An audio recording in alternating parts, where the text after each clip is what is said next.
Wait just a moment.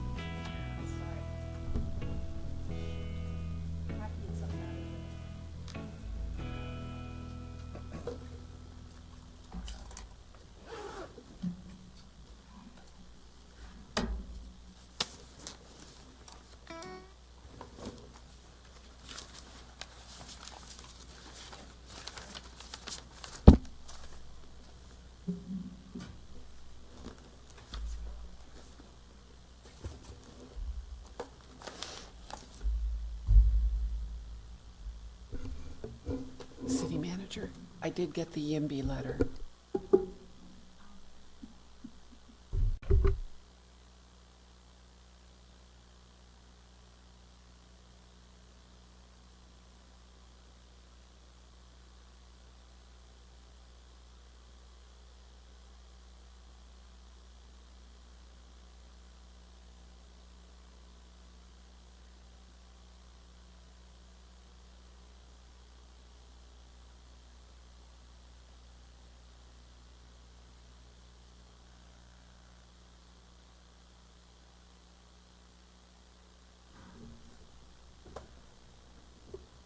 Okay, shall we call this meeting to order, please? And Elaine, can we have roll call, please? Certainly, Mayor. Councilmember Snyder, Present. Councilmember Holliber, Present. Councilmember Fung, Here. Vice Mayor Pappen, Here. Mayor Oliva. Here. All council members are present. Thank you. So I want to open this meeting as a study session in the City of Millbrae draft housing element update. And we have Roscoe Mata and our planning manager and a consultant, Hada Mosaben from Harris and Associates. You guys want to take it away, please? Yeah, thank you, Mayor. Just real quick, as you said, we'll introduce Mr. Roscoe Mott, our planning manager, and Hita Mosesman from Harrison Associates. So, Roscoe, can you hear us okay? Yes. Okay. We will hand it over to you. Good evening, Mayor and members of the City Council. I'm Roscoe Mata. I am the planning manager for the Community Development Department. I'm joined today by Hita Mosesman from Harrison Associates, as well as Yolanda Martinez, our consultants who have helped us prepare this housing element for you today. They will be conducting the presentation, and staff and consultants are available afterwards for any questions. Thank you, Roscoe. Good evening, Mayor and members of the City Council. My name is Hita Mosesman. I'm Vice President of Community Development and Housing with Harrison Associates. We are the city's housing element consultant, and we're here this evening to present the housing element to you.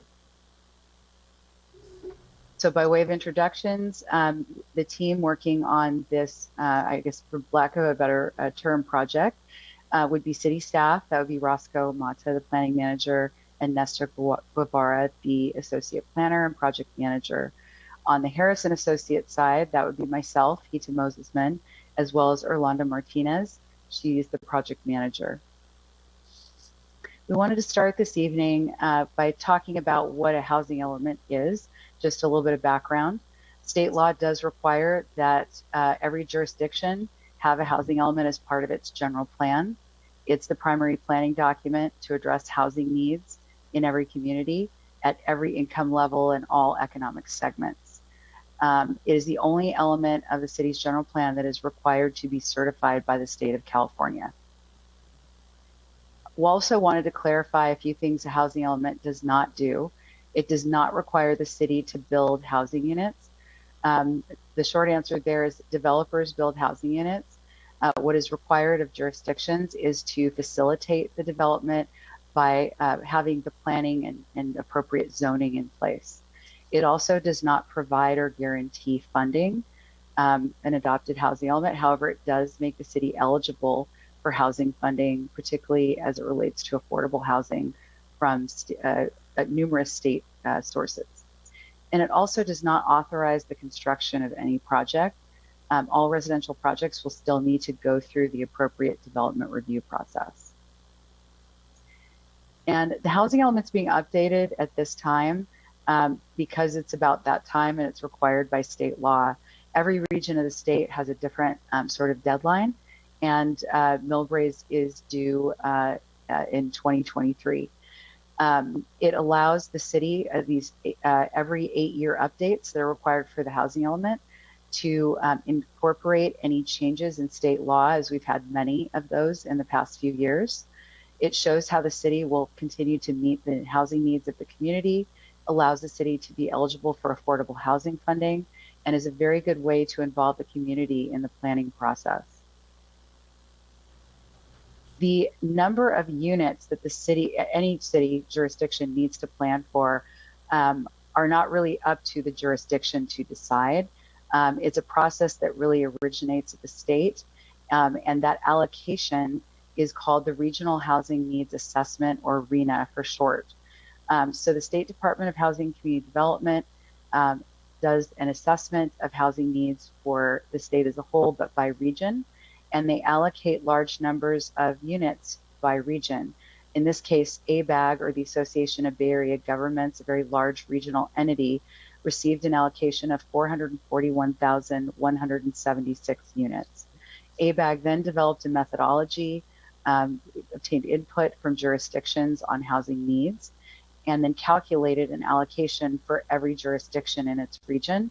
And Millbrae's share of that was 2,199 units. And that 2,199 is not all market rate or just units in total. It is broken out by income categories, and these are pursuant to the Health and Safety Code of California. They range anywhere from extremely low, very low income, to above moderate, which is what most people would refer to as market rate housing. And the income levels are basically designated by area median income and what percentage of area median income a household might fall under.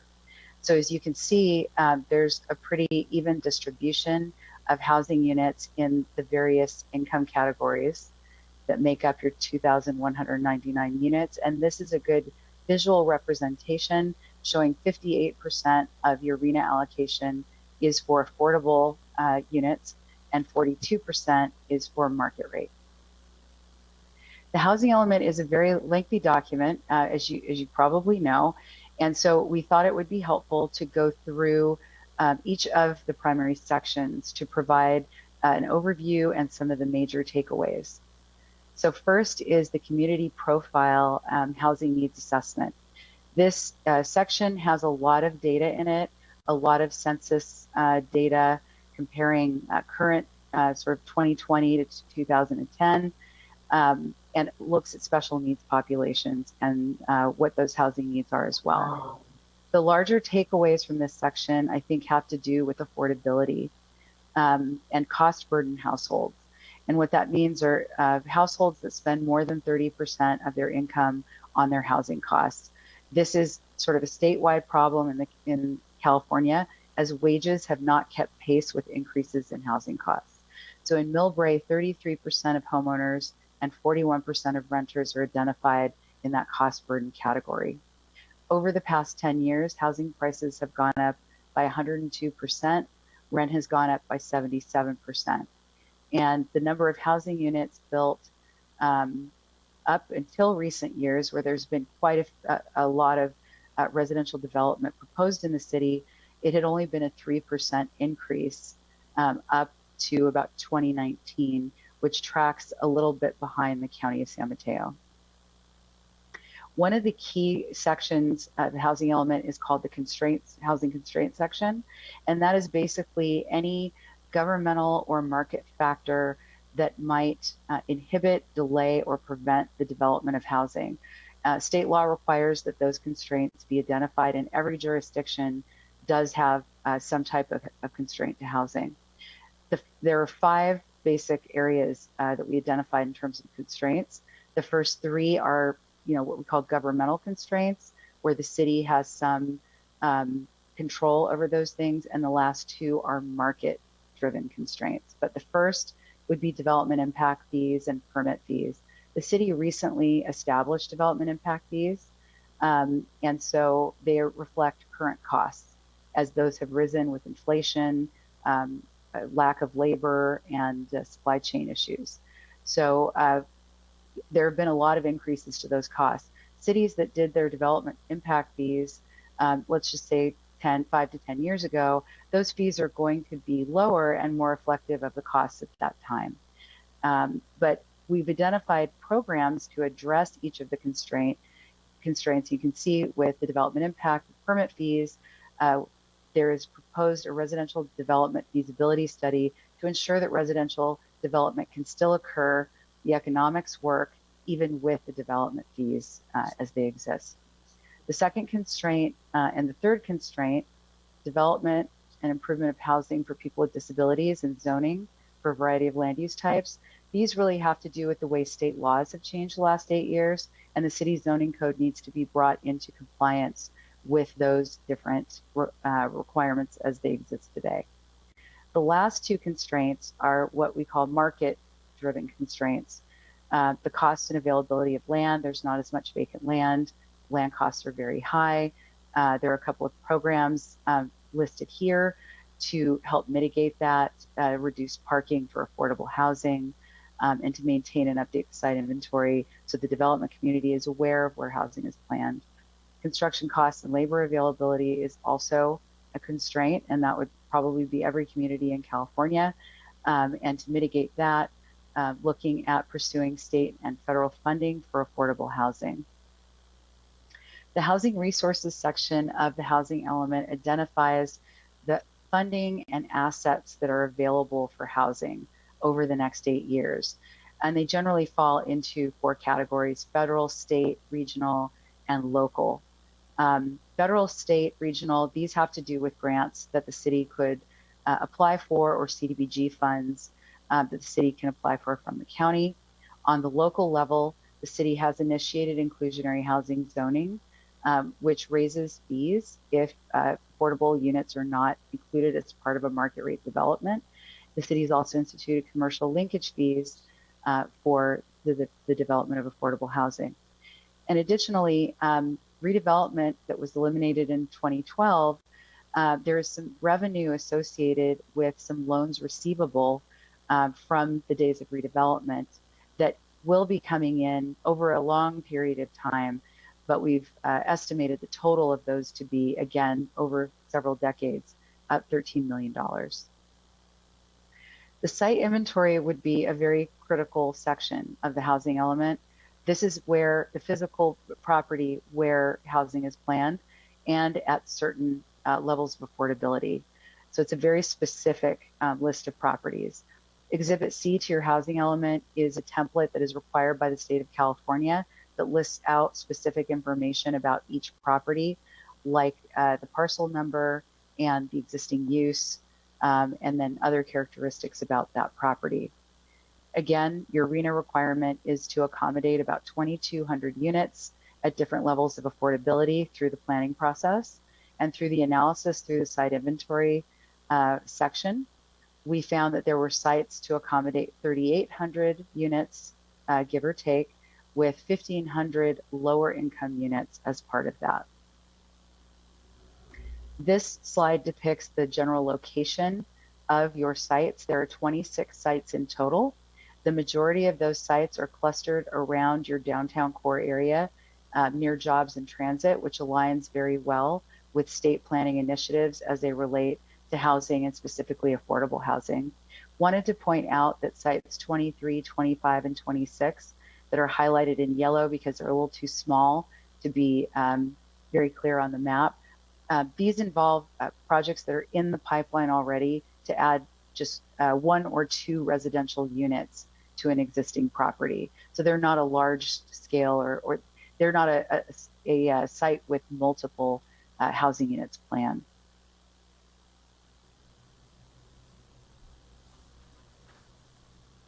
The review of the previous housing cycle, which was the 5th cycle housing element planning period, is also included in your housing element itself. Your last allocation or RENA allocation was much smaller than the current one. The last was 663 units, 406 affordable. same percentage of affordable units, but a lower unit count. However, the city was able to facilitate the development of over 1,000 housing units, 180 of which are affordable. Looking at Millbrae, which is a question that we're asked, how are we doing compared to other cities in the area? Looking at Millbrae's progress on the fifth cycle, we found that the city has reached about 33% of its RENA allocation for affordable units. And on average, surrounding cities have reached about 24% of their RENA allocation for affordable units. So Millbrae is tracking ahead of surrounding cities on affordable housing. Some of the specific accomplishments in the last planning period include the Millbrae Station specific plan and amendments, code enforcement activities, and then affordable housing projects, as well as initiatives, the Gateway at Millbrae Station and the Millbrae Sarah Station projects, well over 800 units, and did include affordable units as well. The city adopted an ADU ordinance and inclusionary housing requirements, as well as commercial linkage fees. The city facilitated the development of over 900 above moderate units, which was 600 units more than what was allocated, adopted a climate action plan, and is currently undergoing a general plan update and the adoption of the downtown and El Camino Real specific plan. With regard to special needs populations, the city did invest in a human investment project housing home sharing program to address multiple special needs populations. Specifically for persons with disabilities, there were set aside units in the Gateway Millbrae Station area, written procedures for reasonable accommodations that were adopted, coordination with the Golden Gate Regional Center, and compliance with ADA or Americans with Disabilities requirements. With regard to unhoused persons and families, the city did fund a pilot program with the County Human Services Agency to provide outreach services in and around the BART station. There was a robust public participation process that was implemented as part of the housing element update process. And that really started about 2 years ago with 21 Elements, a county consortium that held over 30 meetings and a 4-part webinar, as well as multiple community surveys. After that process was complete, the city embarked on its own local process, held a community workshop, and held 4 stakeholder meetings with both affordable and market rate developers, service providers, nonprofits, and fair housing providers to understand needs and get input on the housing element process.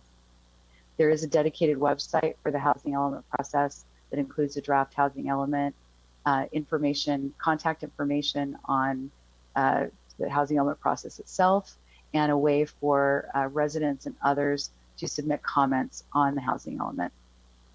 There was also an online community survey that was conducted, and the large takeaways from that process are depicted on this slide. There were 61 respondents to this survey. The majority reported that they were satisfied with housing choices, but almost half feel burdened by pollution and noise from the airport. 58% felt that there needed to be more fair housing services provided in the community. When asked how to best remove barriers to housing, the top 2 answers were to streamline development and require affordable housing units, which are things that the city has been working on and has adopted procedures to implement. And when asked what the top program priorities should be for housing, the top 3 answers were rezoning for higher density, which aligns well with specific plans, conversion of commercial to residential, which is a very integral part of our site inventory on our opportunity sites, and then to facilitate ADUs, which is also included in your housing plan as a program, which is a good segue to the housing plan section, another very critical section of the housing element. This includes programs that were part of your 5th cycle.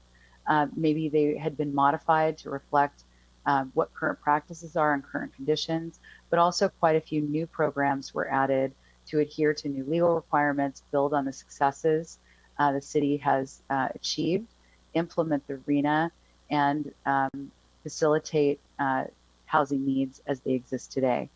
This slide does list a number of these programs. These are not all of the programs. There are many more, but there are things like adopting and implementing the Downtown El Camino Real specific plan, encouraging ADUs, applying for state and federal funding sources for affordable housing to do those projects in the city, and to coordinate with regional entities on impacts from the airport.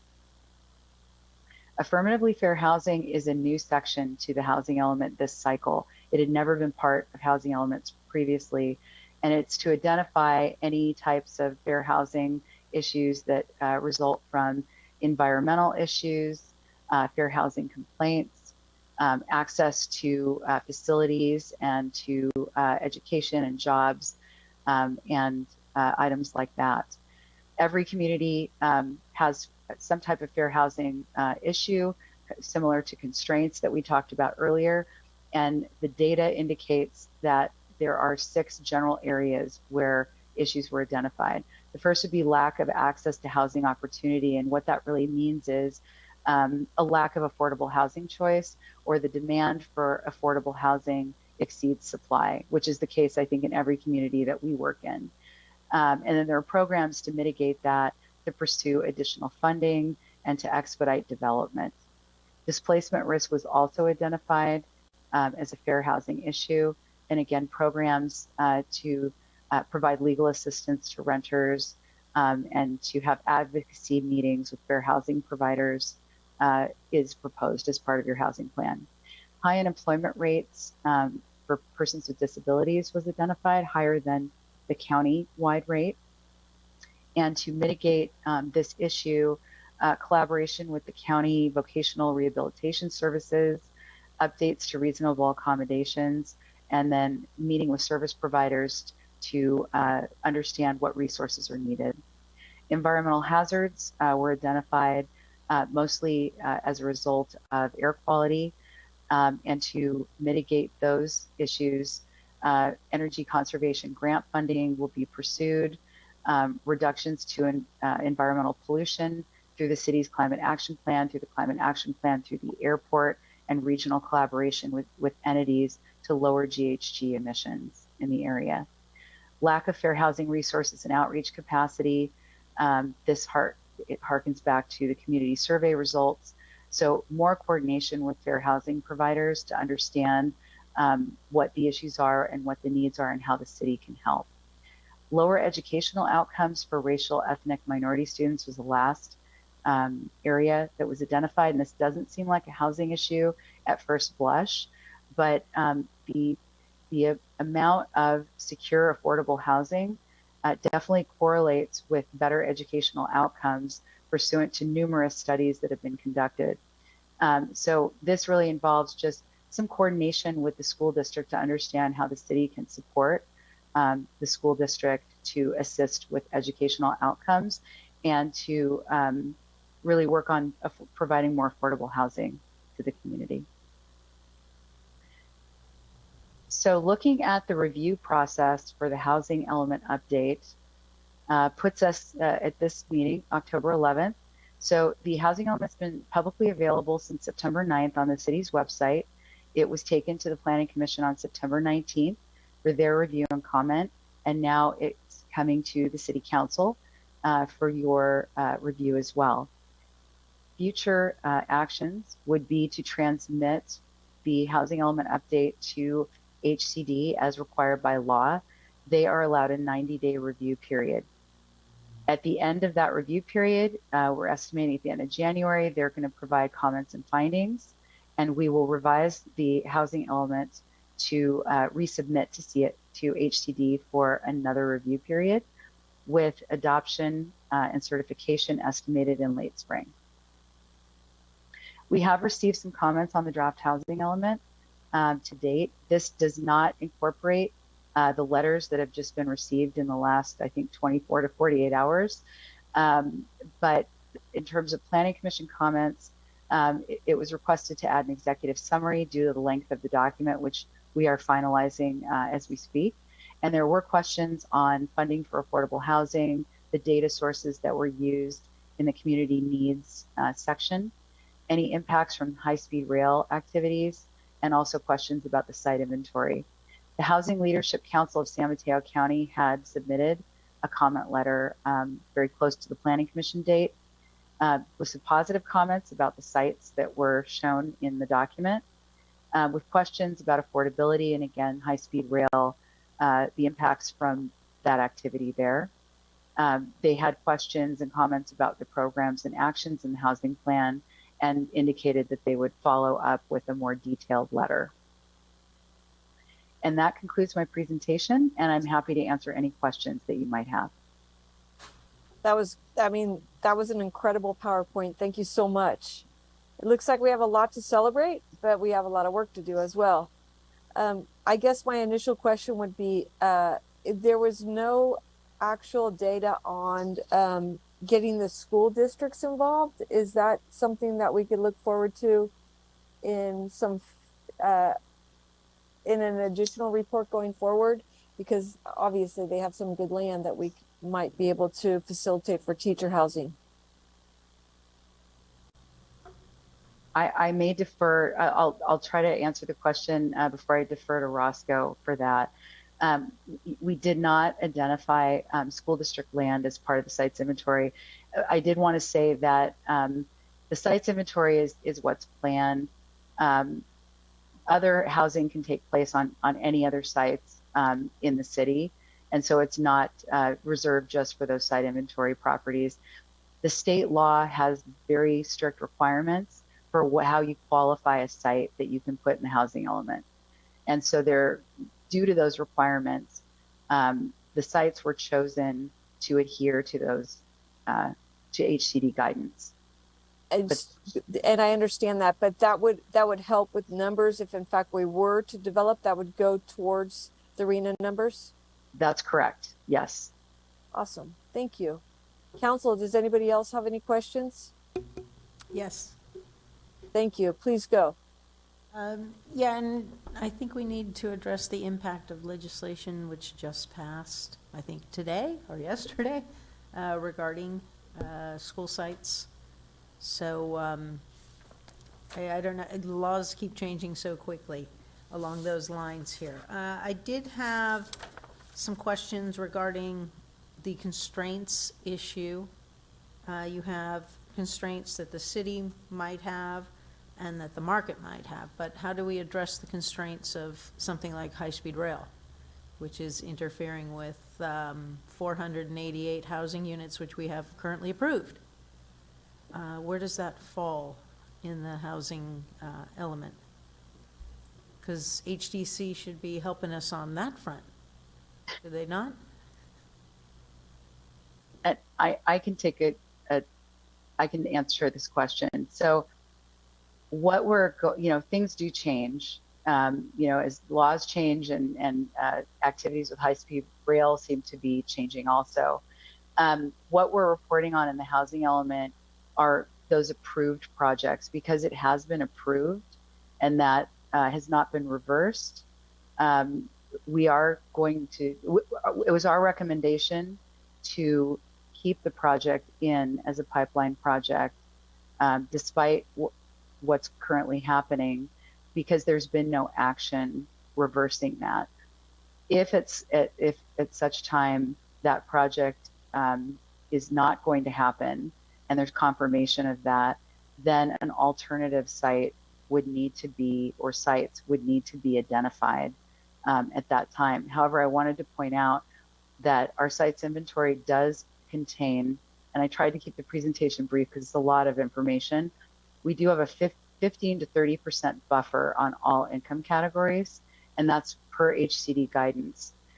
So even if that project does not move forward, we may be able to, as long as other projects are moving forward. Yeah, but no, we definitely want to keep it in our inventory here. What I'm suggesting is, why doesn't our housing element include the fact that that has been clearly approved? And as a constraint, which is being forced onto the city, it may not go forward. In other words, trying to bring Vice Mayor- HDC into the mix here to allow us to proceed with 10 stories and 488 housing units. So we're getting credit basically for something that doesn't exist, and we want this to happen, but it's not being allowed. Right, so can we add to our constraint category here, that something out of our control are the actions of high-speed rail? And again, the city of Millbrae is pursuing litigation. We're doing everything we can to ensure that the approved housing units of 488 will proceed. We don't want to sit around and wait till, I mean, it's probably 10 years out that the high-speed rail is interfering with this project alone. So shouldn't that be included in our housing element? We need HDC's assistance here, do we not? It can be included as a constraint. It definitely can. How do I say? I'm not sure, because High Speed Rail is a state agency. I'm not certain that there would be assistance granted in that way. But Let's bring it to their attention. The state is telling us on one hand, you have these housing needs, which we agree. We are trying to accommodate, and yet the state, through another agency, High Speed Rail, is interfering with that. So I think it clearly needs to be pointed out in our housing element that the state itself has a conflict, not the city of Millbrae, but the state itself is imposing a constraint on exactly what we are trying to do. Vice Mayor, point made. Very good. Okay, secondarily, site inventories, I have a question for you, because some land within our jurisdiction and probably every single city in San Mateo County belongs to the San Francisco PUC. Are we allowed to include that as potential inventory sites? as long as it adheres to HCD's guidance on sites, then the answer would be yes. I think that we would have to demonstrate the redevelopment potential there, and we'd have to understand if the site was developed, if there were any infrastructure issues, or really any impediments to the development of those sites. Okay, I think, Roscoe, I know we're far along here, but we should at least try to identify those and see if any of them would fall under expanding our inventory. Right, and the sites that we chose for the inventory consisted of sites that we received development interest from the community, sites in our pipeline, and then sites that we saw has a very good chance of turning over, being redeveloped over the next 8 years, and that's what's consisted of the inventory that you have before you tonight. The SFPUC sites, specifically the large one on El Camino, we did not include that in the inventory, as we didn't see that there would be redevelopment occurring within the next 8 years. Okay, I think two quick final points here. Are we noting, because not every jurisdiction is the same, and too many times outside agencies or advocates don't understand that Millbrae already has a housing jobs imbalance. So we have housing. We also need to keep the jobs balance going in order to be sustainable. Is that, I understand this is the housing element, so we want to, of course, emphasize all of that. But are we noting anywhere that not all jurisdictions are the same, and in order for us to be sustainable, which I guess are playing in our general plan here, the requirement that, well, it's not a requirement, but it's just a difference from our jurisdiction as opposed to a jurisdiction like South San Francisco. Heavy jobs, not enough housing. Just a Vice Mayor, nuance. who do you want to note that to? I'm just asking if it's appropriate to, because too many times Sacramento passes, or HDC views all jurisdictions the same, and they are not the same. MTC made a very similar mistake in identifying the town of Colma as the greatest jobs in housing imbalance, not ever having gone to Colma, and their motto, "It's good to be alive in Colma." So, you know, I think we need to self-identify to a certain extent, just as a point of reference. And I might want to ask, do we have that option to note anything, who we are, how unique we are? I can answer. Yes, you definitely do. We, in the housing element that is before you this evening, we tried to focus on just the state requirements, as they are very extensive. We definitely can. And I think an appropriate place would be either the introduction or the section where we talk about employment in the community profile. That would be great. And I think the final point is that probably everyone here knows, but what we are being evaluated on is that we are highly transit oriented. So that definitely impacts where we are and how we operate here. They probably already know that, but just a point of reference as to self-identifying here, I guess. But I think this is great, a wonderful start. I do appreciate the Housing Leadership's Council letter, at least acknowledging we've already upzoned and we are headed in the right direction as far as many steps that we have already taken and we will continue to take in order to participate in the solving the housing crisis as it currently exists. So thank you very much for all your hard work and effort on this. Greatly appreciated. Thank you, Vice Mayor. Anybody else on council, please? Right, there's a hand raise feature at the bottom if you can help me out.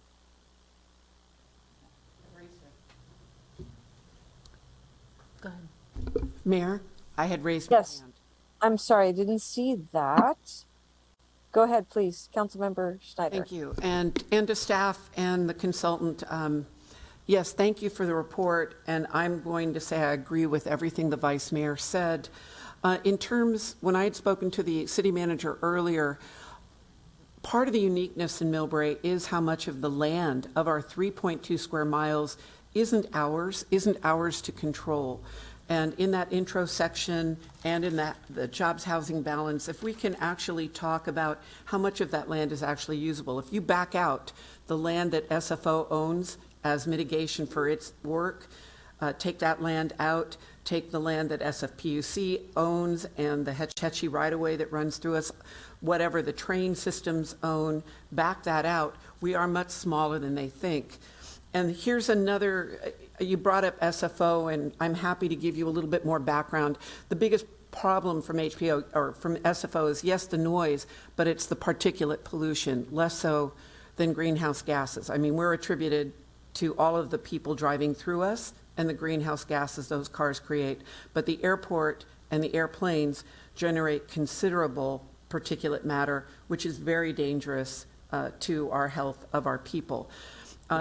San Francisco Airport recently wrote to San Bruno talking about their plans for Tan Fran, and it's a huge amount of acreage and a huge amount of housing, and it is right underneath one of the runways on there. And SFO goes on to talk about how they are concerned that the state and the people that make up the housing allocations do not take into account the communities that are close into the airport and the constraints that we are under. San Bruno, Millbrae specifically, mostly, since every airplane takes off near us, impacts us, and 17% take off over us or land over us. And that dictates how tall we can go. It dictates whether we can have childcare center near in certain parts of town. It really does impact us. And I would like to see that it might have to be in our cover letter, that when the state is creating RHNA standards, they have to understand that some cities have additional constraints. Does that make us unique? Yeah, sadly in a bad way. And even still, we approve 10-story tall buildings, the maximum height we can do under FAA regulations. So we are unique under additional regulations that other cities do not have. And I think I'm happy to forward that SFO to San Bruno Chanfran complaint. It's not all that different than the letters SFO has sent us anytime we try to do anything, but we have specific complaints. So I would like to see that, and if not now, then, well, it probably has to go now. The state has to know that we have unique situations that really crimp the amount of land we have. And then I've got some specifics. You talked about disabilities. We have the oldest population in San Mateo County. We're a very hilly community. Most of the homes and apartments and condos have stairs. Do we track what modifications we might make to make these homes more livable for people as they get older, people with physical disabilities? Does that count for anything in the housing element? We have the oldest. Yes, we have the oldest population in the county. And a lot of them still live in their homes, which makes us a good candidate for HIP housing. But it also means that they could be pretty isolated. Actually, it's a great opportunity for HIP housing. So I'm not going to get an answer for that? Well, No, we I have can HIP housing. I believe we have HIP housing, council member. What we do, they've advertised, I get the newsletters. We don't have a lot. We can do a lot more with HIP housing, which will help seniors at home, especially on mobility issues. But I'm just asking, do we get to count, does that count in a housing element? Does it count if we're providing ways for seniors and people with disabilities to continue living in the community? And I'm sorry, I just want to wait to the appropriate time to answer your question. But to your question about if it counts, it does count, and we would want to explain that in the housing element, but it does not count as a unit towards the RENA allocation. If there's an existing housing unit that's been modified under state law, state regulations, it wouldn't count as a unit towards your RENA. Okay.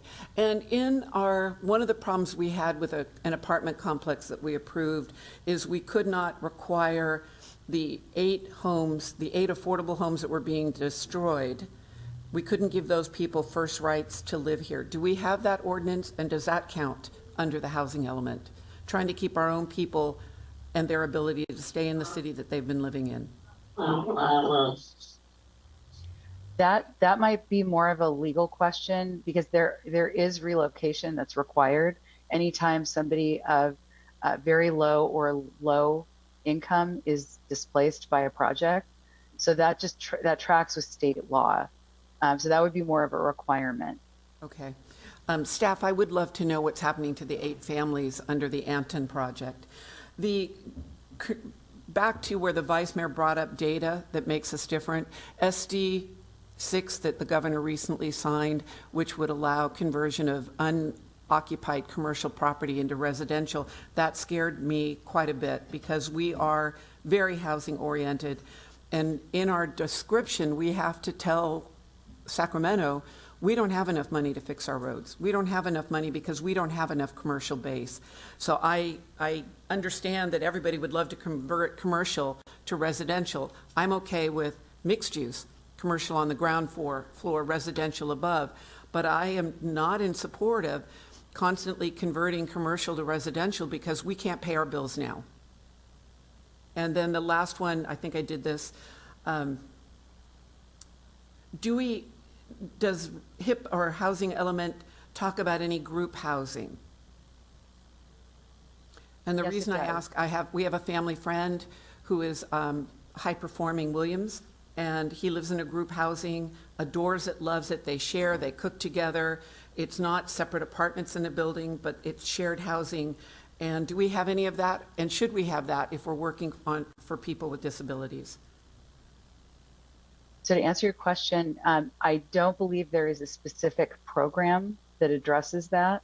However, it is in the constraint. There's an analysis in the constraint section, because state law does require that most types of group housing be allowed by right in areas that allow residential, multifamily residential.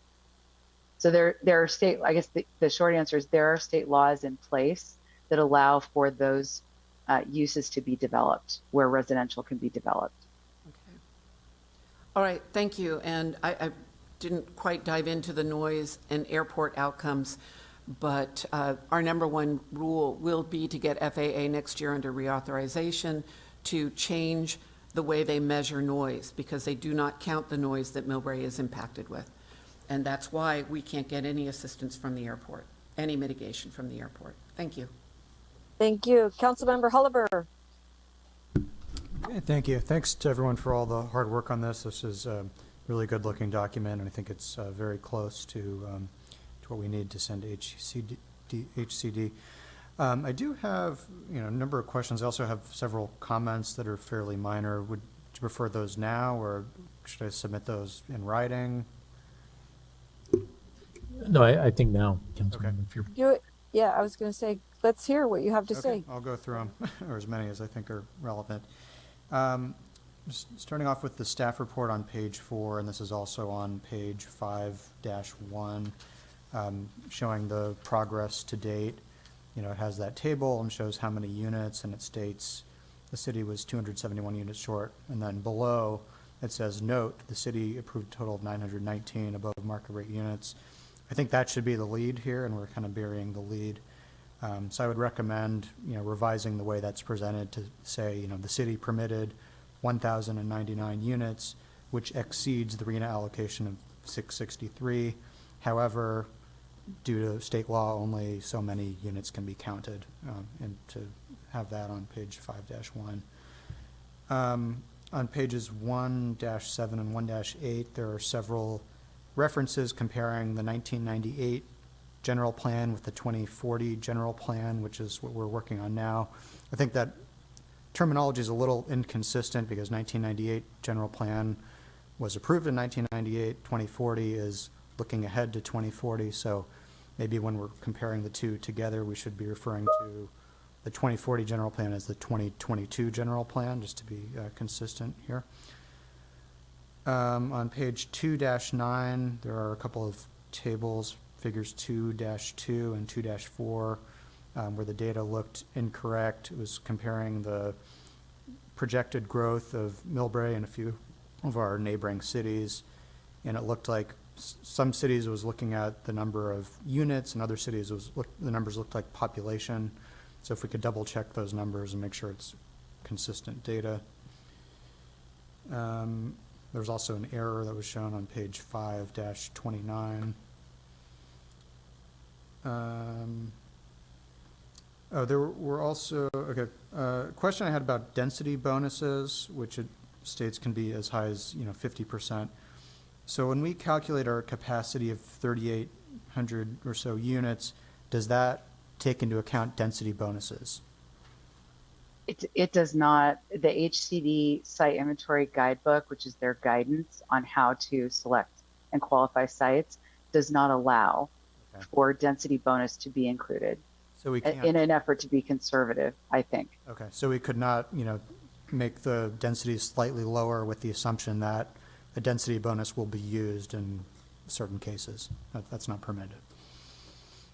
No, based on HCD's guidance, yeah. Okay, let's see. Also, I didn't see any references in the document to SB9. Is that something that can be taken into account of SB9 units being developed? We did contact HCD to see if that was something, because it is state law now. And the legislative office did an analysis, or maybe it was the Turner Center at Berkeley, and estimated that the 10% of single family owners would take advantage of it. However, HCD would not allow us to use that because they require track record like they do with ADUs. So we have to show that, lot splits, we would have to show history of lot splits occurring even prior to SB9 taking in effect, which is difficult to do in probably every jurisdiction. Okay. So Sorry. yeah. I was going to say the short answer again is HCD won't allow it. Okay, but if they are built, they could then be counted towards meeting the goal. Absolutely, just like ADUs or any other type of housing unit in the city. I think this is also a good reminder that we do have an urgency ordinance regarding SB 9 that I think expires at the end of the year. So we should probably get that permanent ordinance approved shortly. In terms of the affordable housing funding opportunities, I think it would be good to add the Measure K funding that the county has. That was not mentioned.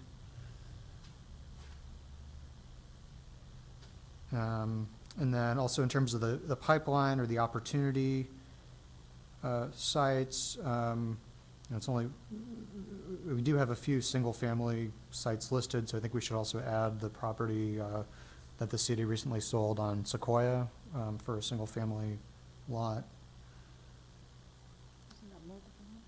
I think it's a single family. Just one? Correct, yeah, single family, that is correct.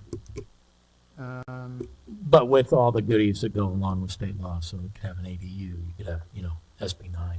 Okay. And I think there was a reference to the inclusionary housing ordinance being removed, which was in the previous housing element.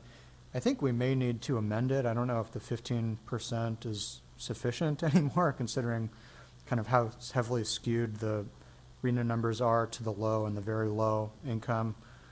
So we may need to amend that at some point in the near future and look to see if that is sufficient or not. So I would recommend not deleting it and kind of keeping it on the to-do list to reevaluate that. I think that's all that I have. Thank you. Thank you, Councilmember Holliver. So we have about 8 minutes left here. Mayor? Yes, sir. May I just wanted to mention that Councilmember Pappen had mentioned the housing imbalance in Millbrae, and we did briefly discuss that in Chapter 2, Community Profile and Housing Needs Assessment. Figure 2.7 on page 2-14 states that in Millbrae, the ratio of jobs to resident workers is 0.59. And we did mention that Millbrae is a net exporter of workers. And there's a little bit more of, goes into the details of that on that page. Thank you, Roscoe. Thanks, Roscoe. Can I do some follow-up questions, please? Yes, please. Great. Did they ever consider average household size? I don't know if that would help us. I'm just looking at the census numbers that we have here. Sometimes there's more. I don't know if we track that. Might not be. But, and as a secondary note, can you go back to the slide where you did mention airport noise? Because as Councilmember Schneider has noted throughout here, we have no control over that. And how does that play into this, our element? Almost so, the survey said almost half the respondents feel burdened from pollution and noise from SFO. Okay, that's a reality here. But how does a city of Millbrae, we're noting that in our element here, but again, we have no control over what's happening here.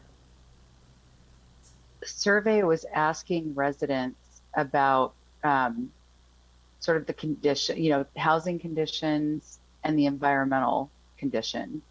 And so we didn't specifically ask questions about the airport in the community survey. These were questions that were offered up by the community as things that they felt concerned about.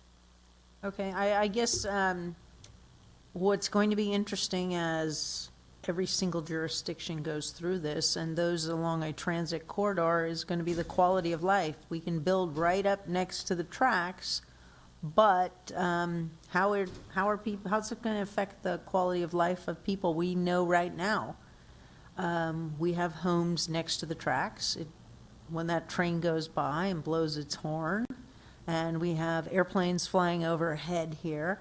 There's been discussions about building underneath freeways and all of that, aspects of it. For our community, the impact of the airport and rail systems is great. So at some point in time, I guess they're going to, I'm glad this is in here, but I guess it's really going to impact people who build along the corridor and actually end up living in these homes that are going up. We're building, there's no doubt about that, but Yeah, sure. And let's take into consideration that this survey was 61 respondents out of a population of 23,000. So we're looking at less than 2% of the people. So maybe 4% of the households. But I think we can all agree it does impact even Yeah, probably but I everybody mean, up here. quality don't know. life is something that unfortunately know- state we law don't- does not recognize. And I would look to HEDA just because for information. We've always had CEQA to protect those environmental quality of life issues, and now some with state law and the expeditious build anything anywhere at all costs with no local control or regulation kind of erodes our ability to govern and protect those quality of life issues. So I don't know if there's anything that we can add in, or maybe it doesn't belong here. It belongs, with our lobbying effort up at the state of California when they pass this legislation. But I think, Vice Mayor, you're right on with that issue. And unfortunately, as a local government, we do care about that. And that is definitely missing from state legislation, especially as it relates to CEQA reviews. Vice Mayor, could I add something to that? One of the best examples is the core housing project, our big affordable unit coming in. When it went through the process, they did not want to put in the better noise mitigation. They ultimately ended up doing it. But as the people who wrote to us complaining about our costs and our controls over this is our one way that we can ensure that developers put in better quality materials, put in noise reduction materials. So actually what the Housing Leadership Council and the other ones are suggesting is just make it easier and cheaper. And in our area, that's a perfect example of why it can't be cheaper. These are real things. When you cannot sleep at night, your children are not going to do well in school, you are not going to do well at work. So we do have specifications that we need here, and why the state should stop taking away local control. Okay. Well said. All right, do we have any other comments? It is actually 2 minutes to our next council meeting. Would everybody like to adjourn and go into the next meeting? I think you have to do public comment. Thank you, Gina. Any public comment? Let me look. Mayor, we have 2 public comments. Oh, we do. We do have council. We have Jean Perry, please. Jean? Okay, so I'd like to begin with very early in the housing element document on page 24, where a University of California, Berkeley study is cited with no date noted, but they determined that Millbrae has no low-income households or neighborhoods that, as a result of gentrification or other factors, have been displaced. And my experience is the opposite of that. And in fact, unfortunately, the actions of our city have contributed to displacement, as Councilperson Schneider described with the Anton project, where 8 families will be displaced by a project that will only result in 3 low-income units, because they're providing 11, but 8 will be subtracted from our city's inventory. So I just want to say that I believe the actions of that have been stated in the element, I believe they have not yet had impact, if they ever will in terms of how we value people that we consider other, people who have to move when their spouse dies or they retire because they can't afford to continue to live in Millbrae, people who have mobility and other disabilities, people who are different than you, people whose children and grandchildren can't come live in Millbrae where they grew up, people who have served in the armed services and may have issues related to their service, multi-generational families that would never fit comfortably in these maximum 2-bedroom units. So we have othered other human beings in our actions with respect to building houses for 6-figure incomes. And that reflects on us. And I think the housing element document does not show me how we're going to change what we're doing to have different results. And so I want to urge those to whom we have given the power to change and we've given you our trust by our votes, to use that power in a way that does shape our community for the good of all of us. Thank you. Thank you, Jean. Next, we have public comment from Wayne Lee. Thank you, Madam Mayor and Millbrae City Council. I know there's no category for right now, but I think that the city ought to consider, because we do on housing vets, that we should have a category we should track how many vets that we have in our that we're accommodating. That was a big issue in one of our developments. So I would like to see us honor our vets in that way, and that kind of dovetails with what Jean Perry said. Thank you. Thank you. I see no other hands raised. Elaine, City Clerk, do you see any? Madam Mayor, I do not. We need to move to close public comment.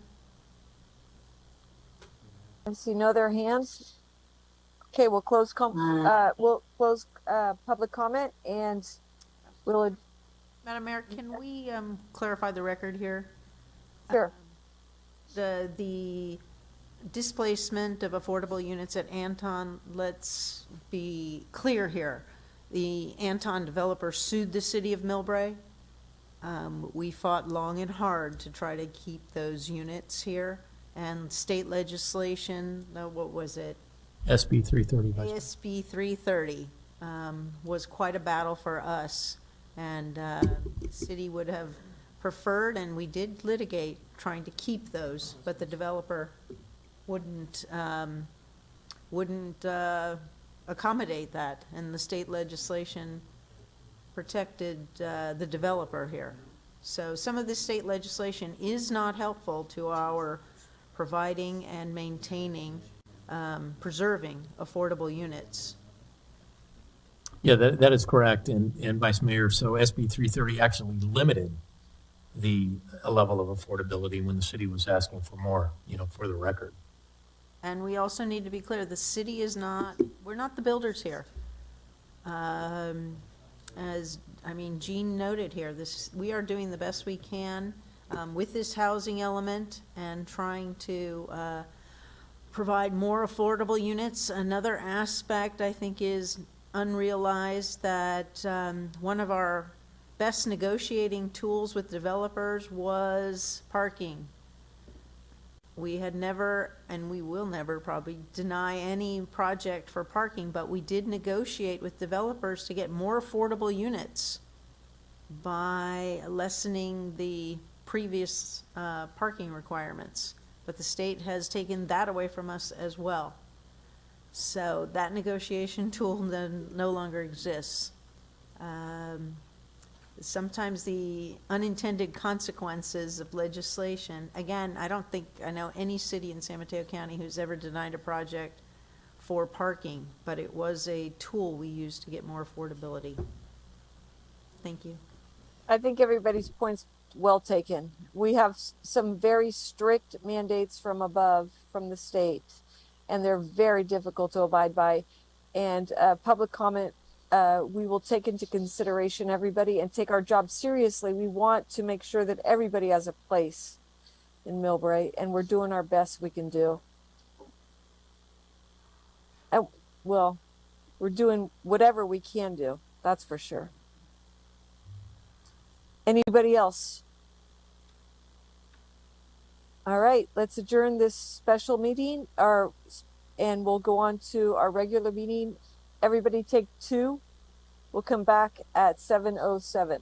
Mayor, I would just like to recognize the great work of our community development staff with Planning Manager Roscoe Mata, and certainly the team under Hita's leadership with the Harrison Associates firm. So I think they've done some great work here, as you've all identified.